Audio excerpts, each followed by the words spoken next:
Hello everyone, সবাই কেমন আছো? আশা করছি সবাই খুব ভালো আছো। আমিও কিন্তু বেশ ভালো আছি। স্বর্ণালীস ব্লগে তোমাদেরকে অনেকটা ওয়েলকাম জানিয়ে আজকের ভিডিওটা শুরু করছি। আজকে দেখো তোমাদেরকে দেখাচ্ছি আমি অফিস থেকে এসে আমার রাতে কী কী কাজ থাকে সেটা আমি তোমাদের সাথে শেয়ার করব। তো দেখো এখানে ফার্স্টে এসে দেখলে দুধটা ছিল, দুধটা বসিয়ে দিয়েছিলাম। আর খুব খিদে পেয়ে গেছিলো, তাই একটু শর্ট দিয়ে আর ওকেও চানাচুর দিয়ে চপ এনেছিল, যে ওইটি মুড়ি দিয়ে দিলাম। এক দুটি করে দুজনে মুড়ি খেয়ে আর এখানে এবারে রাতের খাবার করব। আর এখানে আজকে করব হচ্ছে তড়কা।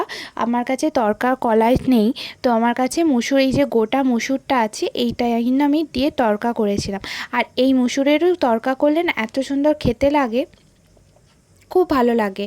তো আজকে আমি কিভাবে তড়কাটা করব সেটাই তোমাদের সাথে শেয়ার করব। তো দেখো ভালো করে ফার্স্টে কলাইটা ভালো করে ধুয়ে নিলাম। এই কলাই না খুব কাঁকড় থাকে, ওই জন্য বোঝা যায় না, ওই জন্য ভালো করে ধুতে হয়, কিন্তু তাও দেখবে একটা দুটো থেকে যায়। তো যাই হোক, আমি ভালো করে ধুয়ে নিয়ে এবারে হচ্ছে প্রেশার কুকারে স্বাদ মতো নুন আর হলুদ দিয়ে আমি এবারে বসিয়ে দেবো সিটি দিতে। আর এটা কমিয়ে সিটি দিয়েছিলাম, ওই 3-4টে দিয়েছিলাম, ব্যাস তারপরেই হয়ে গেছিলো। আর করব রুটি, তার সাথে রুটি করব। দেখো ছিল না, আমার আটা ছিল না, ওই জন্য আটাটা ঢেলে নিলাম। এবারে আমি এটা ভালো করে এবারে আটাটা আগে মেখে রেখে দেব। দেখবে আটাটা মেখে অনেকক্ষণ রেখে দিলে না রুটিটা খুব নরম হয়। আর তাছাড়া গরম গরম রুটিটা করব, ওই জন্য আগে আমি তড়কাটাকে করি, তারপরে লাস্টে রুটিটা করব। এখানে দেখো আমার মাখা হয়ে গেছে। আর এই যে এখানে দুধটা বললাম যেটা আমি গরম করতে দিয়েছিলাম, তার আগে যে শর্টটা ছিল সেই শর্ট দিয়ে না আমার খুব মুড়ি খেতে ভালো লাগে, তো ওই জন্য সেই শর্ট দিয়ে আমি খাবো। আর বরকে দিচ্ছি ছোলা ভিজিয়ে রেখেছিলাম, ছোলা একটু তেল আরও চপ এনেছিল, সেইটি খেয়ে নিয়েছি দুজনে মিলে। আর দেখো আর তরকার আমি এখানে সব কিছুই কেটে নিয়েছি, পেঁয়াজ কুচি, টমেটো কুচি, আদা কুচি, রসুন কুচি আর কাঁচা লঙ্কা কুচি। এখানে কিছু কোনো বাটাবাটি নেই, সব কিন্তু কুচানো দিয়েই করব। আচ্ছা, ফার্স্টে আমি কড়াইতে তেল দিয়ে আগে ডিমের ভুজিয়াটা করে নেব। ডিম দিয়ে করব, আর একটা ডিম দিয়েই করেছিলাম, বেশি ডিম নয়, দুটো ডিম দিইনি, আমি একটা ডিমেই করেছিলাম। এখানে দেখো ডিমটা দিয়ে তার মধ্যে অল্প পরিমাণ নুন দিয়ে আমি ডিমটা ভালো করে ভুজিয়া করে নেব। ভুজিয়াটা করার পর আমি কিন্তু ভুজিয়াটা তুলে নেব। আর তোমরা চাইলে দুটো ডিমও করতে পারো, আমি এখানে একটা ডিমেই করলাম, যেহেতু দুটো ডিম দিয়ে খাবো না। বেশি ডিম দিলেও দেখবে কেমন স্বাদ হয়ে যায়, ওই জন্য আমি বেশি ডিম দিইনি। আর আমার হাজব্যান্ডও পছন্দ করে না, ও একটা ডিমই ভালো, বেশি ডিম দেওয়া পছন্দ ও করে না, বলে খুব বেশি খুব একটা আষ্টানি আষ্টানি গন্ধ হয়ে যায়, জানি না ও কেন বলে, ভালো লাগে না। তো যাই হোক, আমি এখানে একটা ডিম তুলে নিলাম, ভালো করে ভুজি করে। এরপর দিয়ে দিলাম কড়াইয়ে আবার সর্ষের তেল, আর দিয়ে দিচ্ছি অল্প পরিমাণে গোটা জিরে ফোড়ন হিসাবে। তারপর দিয়ে দিলাম তেলটা গরম হওয়ার পর আদা আর রসুন কুচিটা, এটা একটু ভালো ভাজা ভাজা করে নেওয়ার পর আমি দিয়ে দেবো পেঁয়াজ কুচি। তোমরা এইভাবে হোমমেড তড়কা করবে, দেখবে তড়কা খেতেও ভালো হয় আর খুব রিচও হয় না, আর একটা তরকারি ভালোও লাগে। তারপর দেখো আমি ওইটা ভাজার পর এখানে পেঁয়াজ কুচি আর টমেটোটাও কুচি আর লঙ্কা কুচিটাও দিয়ে দিলাম। বেশি কিন্তু পেঁয়াজ টমেটো ভাজবো না, একটু জাস্ট ঢাকা দিয়ে দেখো একটু নরম করে নিয়েছি, বেশি সেই মশলা কষানোর মতো কিন্তু আমি করব না, হালকা জাস্ট ভাজা ভাজা করে এর মধ্যে এবার কিছু পরিমাণ মশলা দিয়ে দেবো, যেমন হলুদ গুঁড়ো, লঙ্কার গুঁড়ো হালকা দিয়েছিলাম, তারপর কাশ্মীরি মিরিচ, ধনে গুঁড়ো আর জিরে গুঁড়ো, আর দিয়েছিলাম তড়কা মশলার যে মশলাটা থাকে সেইটা দিয়েছিলাম, আর দিয়েছিলাম একটু পরিমাণ চিনি, ব্যাস এই কটাই মশলা দিয়েছিলাম। আর দেওয়ার পর কিন্তু আমি ভালো করে দিয়ে মশলাটা একটু কষাবো, একটুক্ষণ কষাতে হবে। তো আমি এখানে দেখো সব দিয়ে দিলাম। আর হ্যাঁ, নুন দিয়েছিলাম, নুনটাই ভুলে যাচ্ছিলাম, দেখেছো যেটা আসল জিনিস সেটাই ভুলে যাচ্ছিলাম। দেখো আমি সব দিয়ে দিলাম, আর একটু পরিমাণ জল দিয়ে দিলাম, যেহেতু তলায় লেগে যাচ্ছিলো ওই জন্য দিয়ে এবার আমি ঢাকা দিয়ে দেবো। ব্যাস ঢাকাটা দিয়ে দেওয়ার পর এখানে আর আমি বেগুন কেটে নিয়েছি, যেহেতু একটা বেগুন ছিল ভাবলাম ভেজে দিই, গরম গরম ভাজা হলে গরম ভালো লাগবে গরম গরম রুটির সাথে।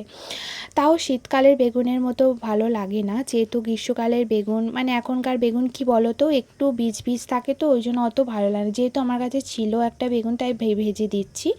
দেখো আর এদিকে আমার মশলাটাও কষানো হয়েছে, দেখো খুব বেশি কষিয়েছি তাও নয়, একটু তেল ছেড়ে দিয়েছে। তারপরে আমি কিন্তু তরকাটা যেটা আমি সিটি দিয়ে রেখেছিলাম কলাইটা, সেটা আমি সেই জল সহই কিন্তু দিলাম। আমি কিন্তু সেই জলটা আমি ফেলিনি, কারণ ওইটাতেই যেহেতু যেহেতু কলাইয়ের জলটা ওটাতেই কিন্তু সব মশলা যেগুলো নুন সব আছে, ওই জন্য আমি সেটা দিয়েই ফুটিয়ে দিচ্ছি।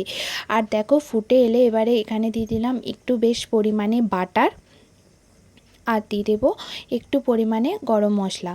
ব্যাস এইটা দিয়েই আমি একটু নাড়িয়ে একটু জলটা একটু মরে গেলে তারপর নামিয়ে দেবো। দারুণ খেতে হয়েছিল, আর তোমরা এইভাবে করে দেখবে, খুব সুন্দর খেতে হয়, মানে দোকানের মতনই হয়। যেহেতু তরকা মশলাটা থাকে, তরকার নানা রকম কলাই নাইবা থাকলো, এটা দিয়েও খেয়ে দেখো, দারুণ এইভাবে করে এই কলাইয়ে দারুণ খেতে টেস্ট হয়।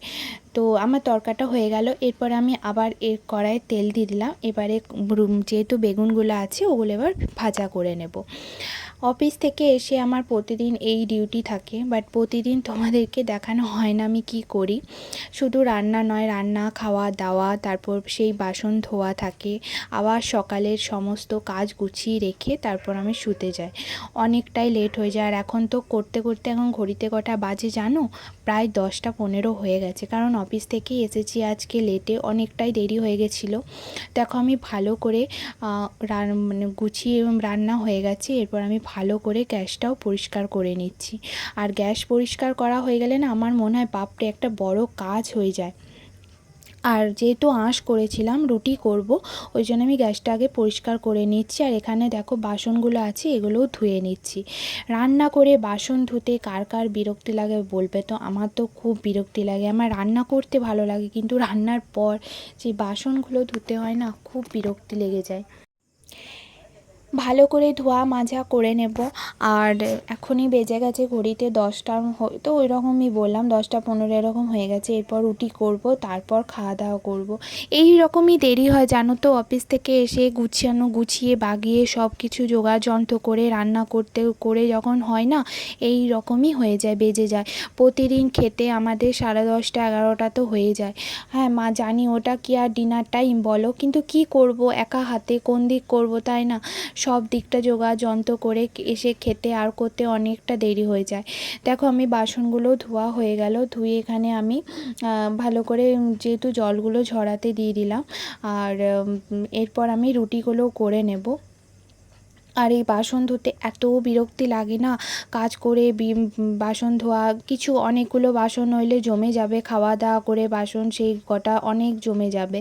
ওই জন্য আমি কিছু করে রান্না করি আর কিছু করে ধুয়ে নেওয়ার চেষ্টা করি, কেন অনেকটাই নইলে জমে যায়। আর অনেকগুলো বাসন হলেও ধুতেও বেশি না অসুবিধা হয়, ওই জন্য আমি অল্প করে রান্না করি আর অল্প করে ধুই। তো দেখো এখন আমি রুটিগুলো বানিয়ে নিচ্ছি। বেশি রুটি আটাটা মাখা হয়ে গেছে, থাক। যেহেতু ও হয়ে গেছে, ওর 3টে আর আমার যেহেতু 2টো, আর বাকিটা থাকলেও আমি কিন্তু রেখে দিলাম, আবার একদিন হয়ে যাবে। তো দেখো আমার কিন্তু রুটিগুলো করাও হয়ে গেছে, আর এখানে আমি বাকি আর লাস্টের রুটি কটা ছিল ওগুলোই করে নিচ্ছি। তারপরে কিন্তু আমার রুটি করাও হয়ে গেছে, আর সব কাজও মোটামুটি কমপ্লিট। আর রুটিটা হয়ে গেলেই আমার কিন্তু হয়ে যাবে সব কাজ, তারপরে খাওয়া দাওয়া। দেখো আমার রুটিগুলো ফোলেনি, লাস্টে 2টো রুটি, বাট কিছু মাইন্ড করো না, রুটিগুলো আর ফোলেনি। তো চলো আমার রুটি কিন্তু কমপ্লিট। আই দেখো এটা কিন্তু ভালোই ফুলেছে। তো এক একটা ফোলে না, কি করব বলো, আমি রুটি করতে অত ভালো পারি না, কিন্তু যাই হোক তাও করেছি। দেখো আমি দেখিয়ে দিচ্ছি, চলো আজকে কি করলাম। এখানে দেখো রুটি হয়েছে, আর তাও চলো দেখাই তরকাটা। আর এই দেখো এখানে হচ্ছে তরকাও হয়ে গেছে, আর করেছি নিচে হচ্ছে বেগুন ভাজা, আর মিষ্টি আছে, যেহেতু ফ্রিজে মিষ্টি আছে, মিষ্টিটা ওকে দেবো। আমি তো খাই না মিষ্টি, তো ওকেই ব্যাস এই হচ্ছে আমার রাতের ডিনার। তো তোমাদের এই ছোট ব্লগ ভিডিওটা কেমন লাগলো আমার কাজকর্মে সেটা অবশ্যই কমেন্টে জানিও। আজকের মতো এখানেই, টাটা বাই বাই। আবার তোমাদের সাথে দেখা হবে নতুন কোনো ভিডিওতে। চলো আজকের মতো বাই বাই সবাইকে। সবাই ভালো থেকো, সুস্থ থেকো, নিজেদের খেয়াল রেখো, টাটা।